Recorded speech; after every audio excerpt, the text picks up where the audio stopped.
Are you skipping the most important phase of the mixing process? Rob here from musicianonamission.com, and over the next few minutes you're going to learn how to set instrument levels in a mix and balance your tracks like a pro, so you can make drastic improvements to your mixes by focusing on getting the volume of your individual channels right. But before we continue, make sure you grab the free volume balancing cheat sheet to make sure you actually practice doing this and then get it right every time.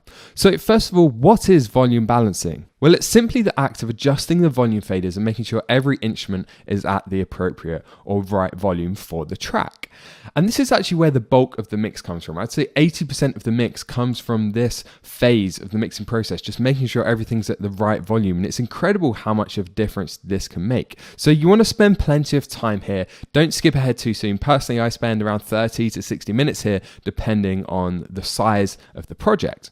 And old school engineers relied on volume balancing alone. They used to be called balance engineers instead of mix engineers, and they'd use very little or no EQ or compression. And that's actually still the case if you're working with acoustic based genres like classical music, jazz music, a lot of folk music. It pretty much comes solely down to the volume balance and then just a tiny bit of EQ and compression here and there. Now, a lot of people have forgotten this, especially if you're mixing electronic music, pop music, rock music, that kind of stuff where there's lots of processing. So you get distracted by plugins and toys, which is a huge error. So how I recommend you approach volume balancing is to think of it in height order. And this is how I think of it. What are you meant to do? You're meant to just bring all the faders up? How are you meant to get started with this? Well, I recommend starting with the most important element, then bringing in elements one by one in order of importance. And that's where we get this idea of high order. Start with the most important element, the tallest element, and then we work backwards from there. So think of it as ranging the volume balance in height order. We want the vocals to be at the very top, and then down at the bottom we want things like guitars that aren't important or percussion, that kind of stuff. Now, usually the key element here is the vocal or the drum. Sometimes it might be the guitar, but generally vocals or the snare in rock or the kick in hip hop, something like that. And if you are going to start with the drums, you can go one level deeper and think of high order within the drums. So within the drum kit itself, are you going to start with the kick or are you going to start with the snare? That's going to depend on the genre. And then once you've brought that up, just, set it at 0, which is how I start. I'll choose the most important element, set the fader to 0, and then start bringing everything around it. So once you've done that, you can move on to the other parts. Now, I want to talk to you a second about what I call Occam's mixing. And this comes from the principle of Occam's razor, which is used in philosophy and science. And this is the stated principle that all things being equal, the simplest explanation is usually the correct one. Now, we can apply this to mixing in general, and I think this is absolutely crucial, not just volume balancing, but the entire production process. The simplest solution is normally the correct one. The best path forward is normally simple. Don't overcomplicate things. So how do we apply that? Well, a slight adjustment of a volume fader can do a lot more than EQ, compression, or a lot of other processes. So remember that. The simplest thing, just nudging the volume fader slightly, can make a huge difference. Often people will address problems that can be solved with volume balancing using EQ, compression, different plugins, and that's a huge mistake. Always go for the simplest solution. If the low end in a track is slightly too loud, don't go to the mix bus and apply a cut to the low end. Just bring down the volume of the bass. It's normally that simple, and just see if a slight volume adjustment will help. Now, it's impossible to make a video about volume balancing without mentioning volume automation and the importance of this, because it's nearly impossible to get an even mix throughout the song. Verses and choruses are going to differ. For example, the guitar part is too loud in a verse, but then it gets buried in the chorus. If you just use the volume fader on its own, you're never going to get a perfect volume balance. So the solution here is to use volume automation. And this isn't complicated, it's not advanced. If you're new to this idea of automation, you just draw it in, or you can just hit the record automation button in your DAW and move the fader as the song's playing. There's multiple ways to do this. You need to look into that and find out how it works in your DAW. But essentially what we're trying to do here is just automate entire sections when needed. So let's go back to the example. If you balance the guitar part in the chorus, which is I recommend where you start, you just loop the chorus, get the volume balance going there. But then you notice that same guitar part is too loud in the verse. Well, just automate down that whole section of the guitar part. You just highlight it and automate it down so that it's quieter in the verse, and then it automatically gets louder when it needs to in the chorus. And then once you've automated whole sections, you can then go a layer deeper. And if you need to bring smaller sections up or down, you can exaggerate different phrases on different parts throughout the song, or you can even automate individual words. If you need to do that, do it. If there's words that are getting buried, parts that are getting buried, that's when you need volume automation. And this is how it's going to look in your DAW. You can just turn up or turn down certain sections, phrases, anything you want. So just a quick recap here before I move into a demonstration. First of all, volume balancing is the foundation of every mix. Don't forget that. You want to set a good balance at the beginning and then come back and readdress this throughout the mix. Start by bringing up the faders in order of importance. Remember that high order. Start with the most important element and then bring things in order of importance. And then remember that a small volume adjustment can make a big difference. Don't always skip to plugins when you could just change the volume slightly. And once you've done all of that, remember that you'll also have to use automation when you need it to make sure you have the right balance throughout the song, because one section might be perfect, another one's not, so you need to automate that.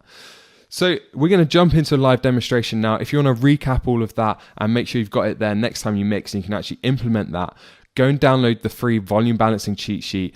That's going to help you to get this right every single time. You can go to the link in the video, the link in the description below, or just go to musicianonamission.com/balancing cheat sheet. Okay, so let's jump into Logic. So I've got a track here. I've just roughly organized it. There's nothing really gone on here. I've just put them in the right order that I want. And what I'm going to do now is first of all just check the gain. I'm just going to hit play and see if there's any channels that are too loud before we move into the volume balance.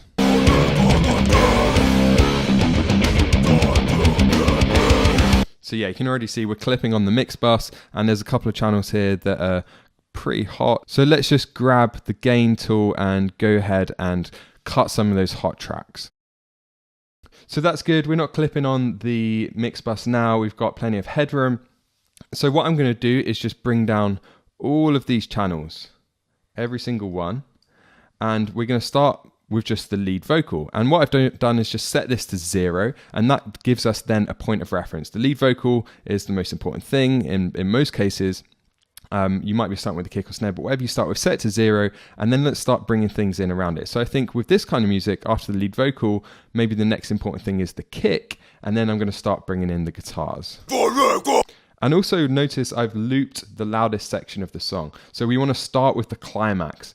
For pretty much the entire mix, we want to start by looping the climax of the song, and then we can go back and work with the rest of the track afterwards. So let's dive right in.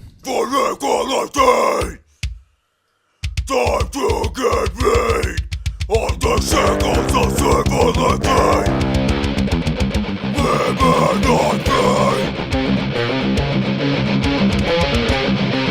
You're no product of the industry. You're no woman, you're born to be free. You're no product of the industry. So we've kind of got the guitars in now. I think next is going to be the snare, and then probably the bass, and then we can start to bring in the rest of the drum kit. Time to get paid on the shackles of civility. Women not paid. You're no product of the industry. You're no woman, you're born to be free. I don't really like the tone on that bass amp, so what I'm going to do is just leave that out. I'm not going to use that. Instead, I'm going to use this DI for now, and probably later in the mix I'll use an amp simulation on this to get the tone I want. But for now, for balancing, let's just do the DI. Time to get paid on the shackles of civility. Women not paid. You're no product of the industry. You're no woman, you're born to be free. You're no product of the industry. So there we go, just a quick start there. You can see the approach that I have with this, just bringing in things one by one in order of importance. We've then got a good starting point. So this is just a starting point. I'd probably spend another half hour on this, just getting the volume balance, checking the sections, going through the whole song, checking I haven't missed anything. There's a load of guitars here that haven't cropped up yet, but that's the starting point. So go away and actually implement this. This is so important because this is so foundational.